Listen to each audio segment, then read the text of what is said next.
Professor JK. Mehta की परिभाषा का अध्ययन करेंगे। जे.के. मेहता ने परिभाषा दी थी वांटलेसनेस डेफिनेशन, यानी आवश्यकता विहीन परिभाषा। Professor JK. मेहता ने अर्थशास्त्र को एक बिल्कुल नया मोड़ दिया जो पाश्चात्य अर्थशास्त्रियों से भिन्न था। Professor JK. मेहता द्वारा दी गई आवश्यकता विहीन परिभाषा का अध्ययन करेंगे। प्रोफेसर मेहता ने अर्थशास्त्र को एक नया मोड़ दिया जो पाश्चात्य अर्थशास्त्रियों से भिन्न है।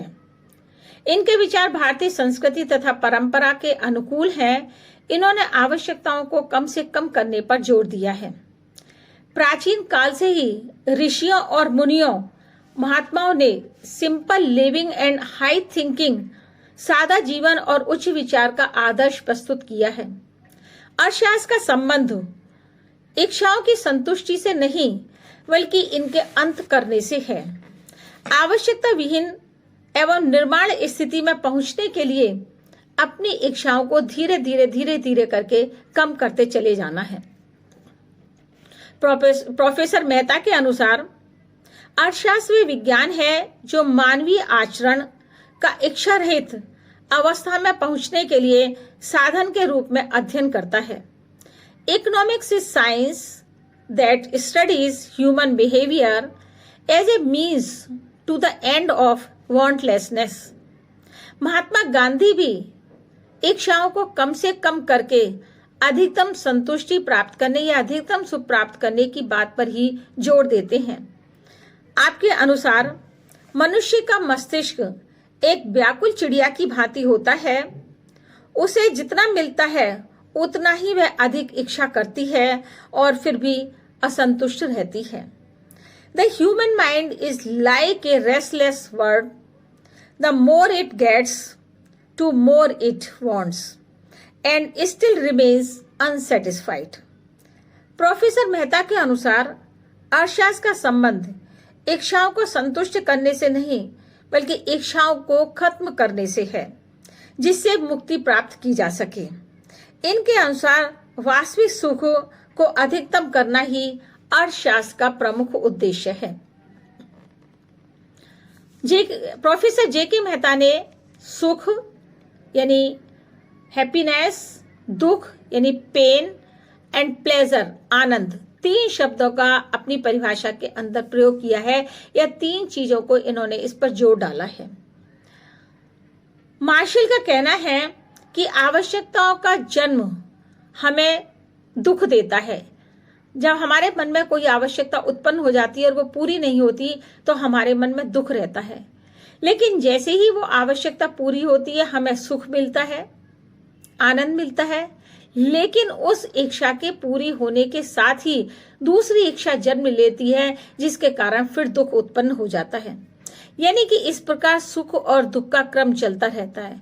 तो अगर मनुष्य परम सुख की प्राप्ति चाहता है, चिरंतन सुख की प्राप्ति चाहता है, तो उसे धीरे धीरे करके अपनी इच्छाओं को समाप्त करना होगा, तभी वह परम सुख का हकदार हो सकता है।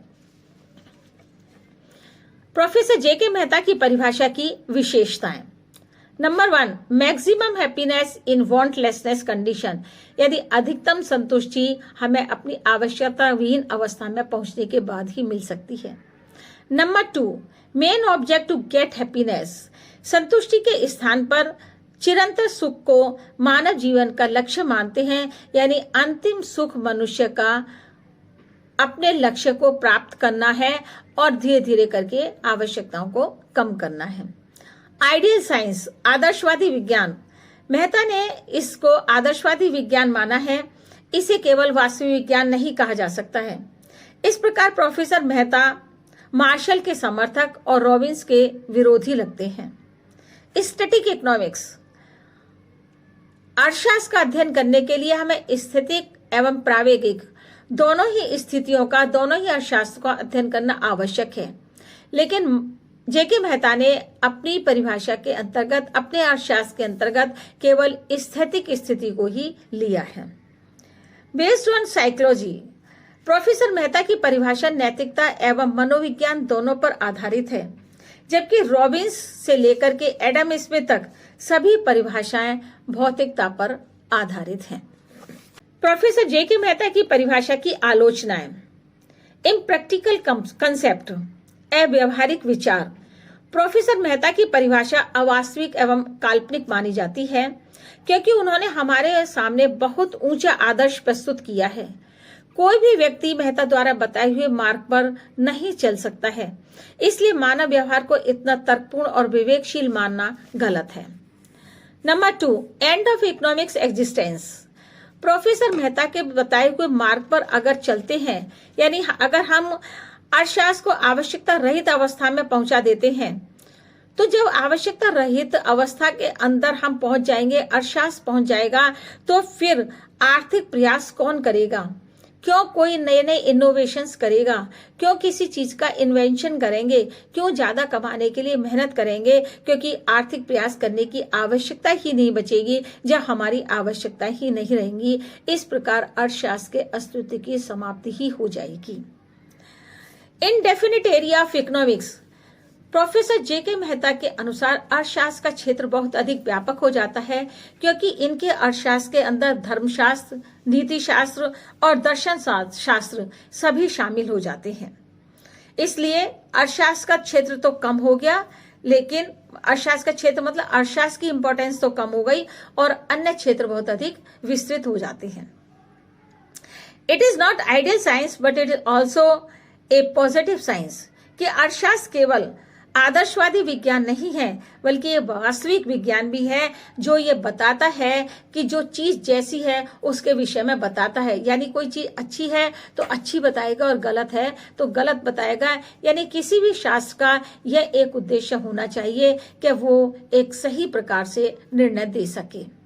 A difficult use.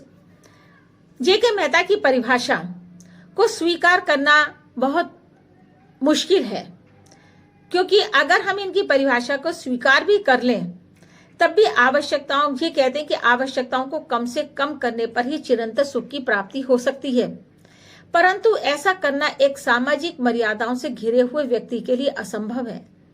ऐसा ऋषि मुनि महात्मा तो कर सकते हैं, परंतु मनुष्य आवश्यकताओं का अंत कर दे तब भी कम से कम उसकी एक आवश्यकता शेष बनी रहती है।